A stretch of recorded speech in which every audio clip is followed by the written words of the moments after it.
Hi friends, அனைவருக்கும் வணக்கம். ஒன்றுக்கு மேற்பட்ட வங்கி கணக்குகள் இருந்தால் ரூ. 10,000 வரைக்கும் அபராதம் விதிக்கப்படும். எதனால் விதிக்கப்பட போகிறாங்க? ரூ. 10,000 எதுக்கு சார்? நான் தான் 4 அக்கௌண்ட் வச்சுருக்கேன், 5 அக்கௌண்ட் வச்சுருக்கேன். எனக்கு எதுக்கு சார் ரூ. 10,000 அபராதம் கொடுக்கணும்? நான் என்ன சார் பண்ணேன்னு சொல்லிட்டு கேட்பீங்க. ஆனால் bank reserve bank of India இந்த அறிக்கையை கொடுத்துருக்காங்க. என்ன காரணம் பார்த்தீங்கன்னாக்கா, ரிசர்வ் பேங்க் ஆஃப் இந்தியா பார்த்தீங்கன்னாக்கா, இதற்கு ஒரு சுற்றறிக்கை கொடுத்துருக்காங்க. அந்த சுற்றறிக்கை என்னன்றதை பார்க்க போகிறீங்க. வீடியோ ஸ்கிப் பண்ணாமல் பாருங்கள். வீடியோ பிடிச்சிருந்தா லைக் பண்ணுங்கள், கூடிய சப்ஸ்கிரைப் பண்ணுங்கள். வாங்க வீடியோக்குள்ளே போகலாம். ஒரு தனிநபர் ஒன்றுக்கு மேற்பட்ட வங்கி கணக்குகள் வைத்திருக்கலாம். ஆனால் பயன்பாட்டிலே இல்லாத வங்கி கணக்குகள், அதாவது நான் ஒரு 4 அக்கௌண்ட் வச்சுருக்கேன் சார், அந்த 4 அக்கௌண்ட்டில் 3 அக்கௌண்ட் தான் சார் நான் கரெக்டாக யூஸ் பண்ணின்னு இருக்கேன், 2 அக்கௌண்ட் நான் எந்த ஒரு பரிவர்த்தனையுமே பண்ணலை சார். அதனால் என்ன பண்ணுறாங்கன்னா, அந்த வங்கி கணக்கை பராமரிக்காத வங்கி கணக்கில் க்ளோஸ் பண்ண சொல்லியிருக்காங்க. எதனாலனா, நீங்கள் பயன்படுத்த முடியாத 5 அக்கௌண்ட் வச்சுருக்கு சார், 6 அக்கௌண்ட் வச்சுருக்க சார், வச்சுக்கலாம். ஆனால் வங்கி கணக்கை பராமரிப்பு செய்யணும்னு சொல்லியிருக்காங்க. உங்கள் பேரில் எத்தனை வங்கி கணக்கு இருக்கோ அந்த வங்கி கணக்குகளை பராமரிப்பு செய்யாமல் இருப்பது மட்டுமல்லாமல் அதற்கு ஃபைன் போடுவாங்க. ஃபைன் போட்டாக்கா அந்த அமௌண்ட்டை கட்டுற மாதிரி இருக்கும். அது மட்டும் அல்லாமல் அந்த வங்கி கணக்கில் முறைகேடான பரிவர்த்தனைகள் நடைபெற்றால் அவர்களுக்கு ரூ. 10,000 வரைக்கும் அபராதம் நடைபெறும் சொல்லி கொடுத்துருக்காங்க. முறைகேடானா ஸ்கேம் நடக்கிறாங்களே, ஸ்கேமுக்கு பார்த்தீங்கன்னாக்கா வங்கி கணக்கு செயல்படாத வங்கி கணக்கில் யூஸ் பண்ணிக்கிறாங்கன்ற மாதிரி சொல்லியிருக்காங்க.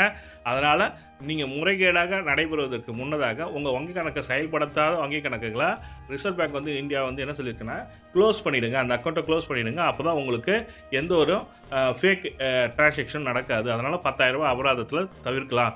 அதுவும் இல்லாத ரிசர்வ் பேங்க் ஆஃப் இந்தியா என்ன சொல்லியிருக்காங்கன்னா, குறைஞ்சபட்சம் 1 வருஷம் 2 வருஷம் பயன்படுத்தாத வங்கி கணக்கில் டிமேட் அக்கௌண்ட், டிராஃப்ட் அக்கௌண்ட் சொல்லியிருக்காங்க. அதாவது அந்த வங்கி கணக்கு செயல் இல்லாத அக்கௌண்ட்டை க்ளோஸ் பண்ண சொல்லியிருக்காங்க.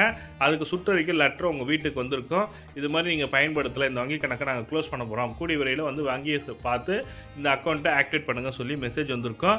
அப்படி மெசேஜ் வந்ததுன்னா டேரெக்டாக பேங்க்குக்கு போயிட்டு அந்த அக்கௌண்ட்டு வேணான்னா க்ளோஸ் பண்ணிவிடுங்க, அப்படி இல்லைன்னா Aadhaar card, PAN card update பண்ணதுக்கு எழுதி கொடுத்துட்டு வந்தீங்கன்னாக்கா உங்கள் அக்கௌண்ட்டு ஆக்டிவேட் ஆகிடும்.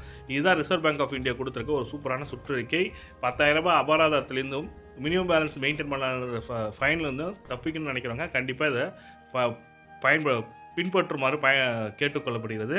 இந்த தகவல் தான் உங்களுக்கு ஷேர் பண்ண நினச்சேன். இந்த வீடியோ பிடிச்சிருந்தால் லைக் பண்ணுங்கள், கூடிய சப்ஸ்கிரைப் பண்ணுங்கள். Thank you. Hi friends, true father என்ற சேரிட்டபிள் ட்ரஸ்ட் ஓப்பன் பண்ணியிருக்கோம். அரசு அங்கீகாரம் பெற்ற ஒரு தொண்டு நிறுவனம் தான்.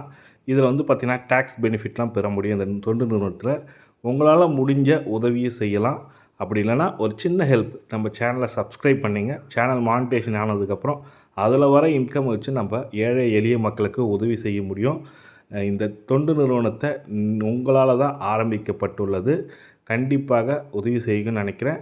நம்ம சேனல் லிங்க்கு டிஸ்கிரிப்ஷனில் கொடுக்குறேன். சப்ஸ்கிரைப் பண்ணி வச்சுங்க. நம்ம போடுற வீடியோ நோட்டிஃபிகேஷன் எல்லாமே வரும். நீங்கள் சப்போர்ட் பண்ணது மூலமாக இது போன்ற ஏழை எளிய மக்களுக்கு ஒரு உதவிகரமாக இருக்கும். வாங்க வீடியோக்குள்ளே போகலாம்.